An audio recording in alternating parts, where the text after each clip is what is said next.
তোকে এই চারটা কাজকে আজকে পৃথিবীর মানুষ পাপই মনে করে না। এই চারটা কাজ অহরহ করতেছে। এই চারটা পাপ কাজকে সমাজের মধ্যে আজকে যেন একটা প্রতিষ্ঠিত পাপ কাজ হিসাবে গণ্য হয়ে গেছে। রাসূল সাল্লাল্লাহু আলাইহি ওয়াসাল্লাম বলেছেন, এই চারটা কাজ যখন করবে সেই ব্যক্তির মধ্যে আর ঈমান থাকে না। এমন অবস্থায় যদি সে ব্যক্তি মৃত্যুবরণ করে চিরস্থায়ী জাহান্নামী, সে মুসলমান থাকলেও এই চারটা কাজ করা অবস্থায় যদি সে মৃত্যুবরণ করে, সেই ব্যক্তিকে আল্লাহ পাক জান্নাত দেবেন না।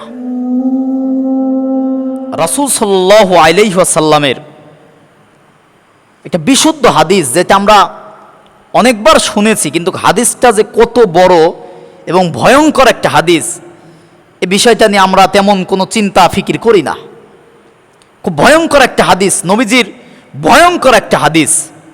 রাসূল সাল্লাল্লাহু আলাইহি ওয়াসাল্লাম বলেন যে মানুষ ঈমানদার, কিন্তু এমন চারটা কাজ আছে যে চারটা কাজ যখন করে ঈমানদার, তখন আর ঈমানদার থাকে না, সে তখন কাফের হয়ে যায়, সে তখন মুশরিক হয়ে যায়, সে তখন বেঈমান হয়ে যায়।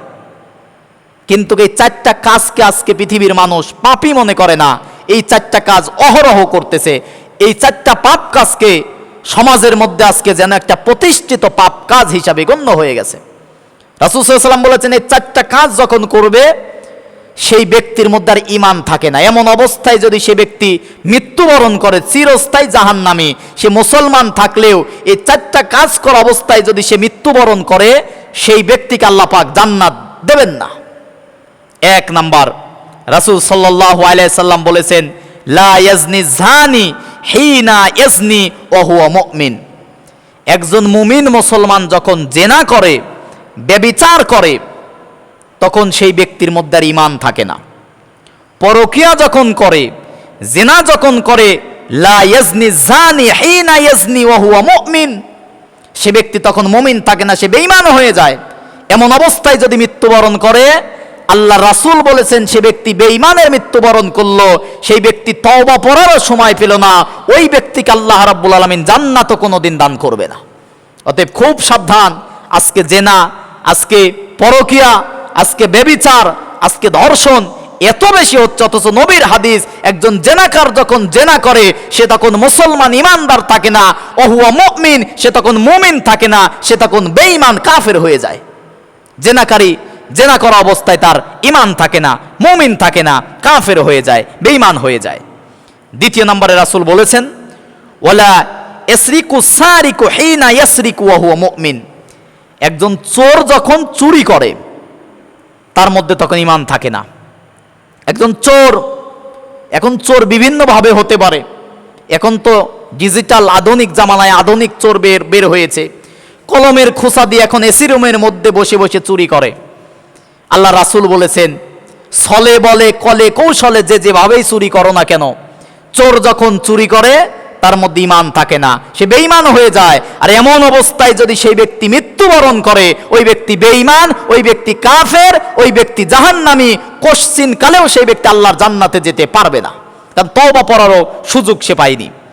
তিন নম্বরে আল্লাহ রাসূল সাল্লাল্লাহু আলাইহি ওয়াসাল্লাম বলেন, ওয়ালা ইয়াশরাবুল খামরা হিনা ইয়াশরাবুহা ওয়া হুয়া মুমিন। একজন ব্যক্তি যখন নেশা করে, মদ পান করে, এখন নেশা মানে শুধু মদ এই একটা জিনিসই না, খমর এখানে দিয়েছে, নেশা জাতীয় দ্রব্য। সেটা মদ হতে পারে, সেটা গাঁজা হতে পারে, সেটা ফেন্সিডিল হতে পারে, সেটা ইয়াবা হতে পারে, আধুনিক সময় সেটা ডায়াল হতে পারে, সেটা আধুনিক সময়ের যে নামই দেন না কেন, যেটা খেলে মস্তিষ্ক বিকৃত হয়ে যায়, এরকম কোনো কিছু খাওয়াই আল্লাহ রাব্বুল আলামিন হারাম করেছেন। রাসূল বলেছেন, ওয়ালা ইয়াশরাবুল খামরা হিনা ইয়াশরাবুহা ওয়া হুয়া মুমিন। আর একজন ব্যক্তি যখন মদ পান করে, যখন নেশা করে, ওই ব্যক্তি তখন ওহুয়া মুমিন, মুমিন থাকে না, বেঈমান হয়ে যায়। এমন অবস্থায় যদি মৃত্যুবরণ করে, তওবা করার যদি সুযোগ না পায়, সেই ব্যক্তি চিরস্থায়ী জাহান্নামী, কারণ সে বেঈমান অবস্থায় মৃত্যুবরণ করেছে। এটা বুখারী শরীফের 2475 এবং 5578 নম্বর হাদিসের মধ্যে আসছে, এবং মুসলিম শরীফের 57 নম্বর হাদিসের মধ্যেও অন্য রিওয়ায়াতের মধ্যে আর একটা শব্দ হয়েছে। আমরা তিনটা জিনিস জানলাম। এক নম্বরে, যে ব্যক্তি যখন জেনা করে তখন ঈমানদার থাকে না, চোর যখন চুরি করে তখন ঈমানদার থাকে না, যখন নেশা করে সেই ব্যক্তি তখন ঈমানদার থাকে না। চতুর্থ নাম্বার, আল্লাহ রাসূল অন্য একটা হাদিসের মধ্যে বলেছেন যে ওয়ালা এনতাহিবু নুহবাতান জাতা শারফিন ইয়ারফাউন নাসি ইলাইহি ফিহা আবসারহুম হিনা বাইতিহিউমা ওয়া হুয়া মুমিন।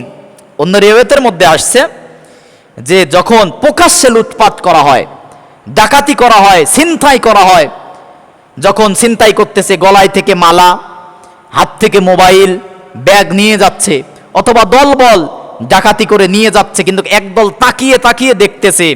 কেউ যখন প্রকাশ্যে এমনভাবে লুটপাট করে যে মানুষ তার দিকে দৃষ্টি দিয়ে আসে, সে তখন ইমানদারের অবস্থায় থাকে না। সে ব্যক্তি যদি এমন অবস্থায় মৃত্যুবরণ করে, সেই ব্যক্তি বেঈমান হয়ে কাফের হয়ে মৃত্যুবরণ করলো, সেই ব্যক্তির জন্য জান্নাত চিরদিনের জন্য হারাম হয়ে যাবে। সে যদিও ইতিপূর্বে মুসলমান ছিল, কিন্তু এই চারটা কাজ করার কারণে সে ব্যক্তি বেঈমান হয়ে যায়। এক, যখন ব্যক্তি জেনা করে, যদি কোনো মুসলমান জেনা ব্যভিচার করে, পরকিয়া করে, সে ব্যক্তি তখন ইমানদার মুসলমান থাকে না। দুই, যখন চুরি করে। তিন, যখন নেশা করে, মদ্যপান করে। চার, প্রকাশ্যে যারা ছিনতাই, সাদাবাজি, ডাকাতি করে, এরা তখন ইমানদার থাকে না।